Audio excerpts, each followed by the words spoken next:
ಗಂಭೀರವಾದಂತಹ ಒಂದು ಆರೋಪ ಏನು ಕೇಳಿದ್ರೆ ಧರ್ಮಸ್ಥಳದಿಂದ ಅಂಗಾಂಗ ಎಕ್ಸ್ಪೋರ್ಟ್ ಆಗ್ತಿದೆ.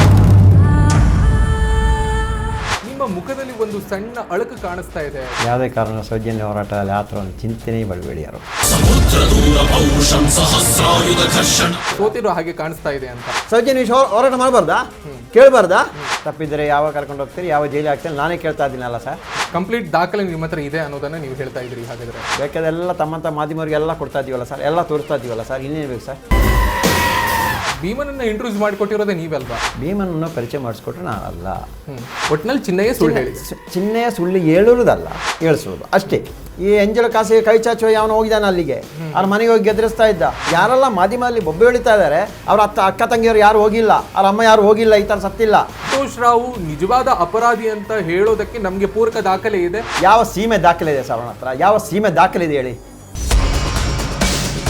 ಕಮ್ಯುನಿಸ್ಟ್ ಕಮಂಗಿಗಳೆಲ್ಲ ಸೇರ್ಕೊಂಡು ಕ್ಷೇತ್ರದ ವಿರುದ್ಧವಾಗಿ ಒಂದು ಷಡ್ಯಂತ್ರ ಮಾಡ್ತಿದ್ದಾರೆ ಅನ್ನೋದನ್ನ ವಸಂತ್ ಗಿಳಿ ಅವರು ನಮ್ಮ ಸ್ಟುಡಿಯೋದಲ್ಲೇ ಸಂದರ್ಶನದಲ್ಲಿ ಹೇಳ್ತಾರೆ.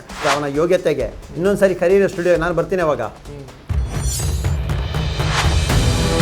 ವಸಂತ ಗಿಳಿಯಾರು ಮತ್ತೆ ನಿಮಗೆ ಒಂದು ವೇದಿಕೆಯನ್ನು ಕರ್ನಾಟಕ ನ್ಯೂಸ್ ಬೀಟ್ ತಯಾರು ಮಾಡಿದ್ರೆ ನೀವು ವಸಂತ ಗಿಳಿಯಾರು ಬೇಡ, ಹರ್ಷೇಂದ್ರ ಹೆಗಡೆ ಕರೀರಿ. ಹರ್ಷೇಂದ್ರ ಕರೆಸಿ ಕೂರ್ತೀರಾ? ಕರೆಸಿದ್ರೆ ಬರ್ತೀರಿ? ಕರೆಸಿ. KNB exclusive Soujanya case Jayanta ಸೂತ್ರ ವೀಕ್ಷಿಸಿ ರಾತ್ರಿ 9:30ಕ್ಕೆ.